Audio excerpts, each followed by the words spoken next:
అంటే ప్రాక్టికల్గా ఒక కేసు చెప్తాను మీకు. నేను ఇక్కడ విజయనగరంలో ఒక రాజుగారు ఉన్నారు.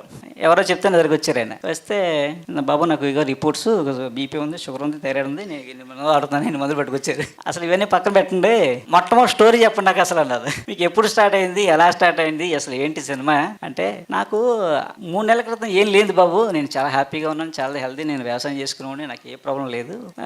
ఎందుకో మా ఊళ్ళో చిన్న ఫ్రీ క్యాంప్ పెట్టారని వెళ్ళి నేను బీపీ చూపించుకుంటే ఎంత ఉంది, టాబ్లెట్ వేసేయండి నాకు. అక్కడ నుంచి సిమ్టమ్స్ అంటే మొదలయ్యాయి అన్నాడు. మీరు అర్జెంట్గా టాబ్లెట్లు మానేసి శుభ్రంగా మెడిటేషన్ చేసుకుని పోయి 3 రోజుల తర్వాత టెస్ట్ చేద్దాం, నేను చేస్తాను మీకు, లేదా నా దగ్గర ఉండిపోండి, మీరు శుభ్రంగా తిని మీరు ఎంతమంది ఎలా ఉన్నారో అలా ఉండండి, షుగర్ టాబ్లెట్ వద్దు, బీపీ వద్దు, థైరాయిడ్ వద్దు, పక్కన పడండి. పడేసి 3 రోజుల్లో 4 రోజుల తర్వాత మనం అన్ని టెస్ట్ చేద్దాం. ఒక 4 రోజుల తర్వాత వచ్చారండి, నాకు బాబు తల తిరగడం లేదు, ఏమీ లేదు, చాలా కొంచెం ఎనర్జీగా ఉంది, బాగుంది, నాకు ఎప్పుడు చాలా బాగుంది అన్నారు. టెస్ట్ చేసి బీపీ ఏమో ఎంత ఉంది, పాత రీడింగ్ ఏముంది అంటే ఆయనకి అంత ఉండాలి, ఆ ఉంది కాబట్టి తిరుగుతున్నాడు ఆయన. షుగర్ లేదు, థైరాయిడ్ లేదు, ఏమీ లేదు, నేను మందు వేయలేదు. అదే అందులో ఉంటే కదా ఎక్కడికో వెళ్ళిపోద్ది క్యాన్సర్ దాకా ఆ మందుల వల్ల. అంటే రీడింగ్స్ ఉన్నంత మాత్రాన సిమ్టమ్స్ లేకుండా మందులు వేయకూడదు.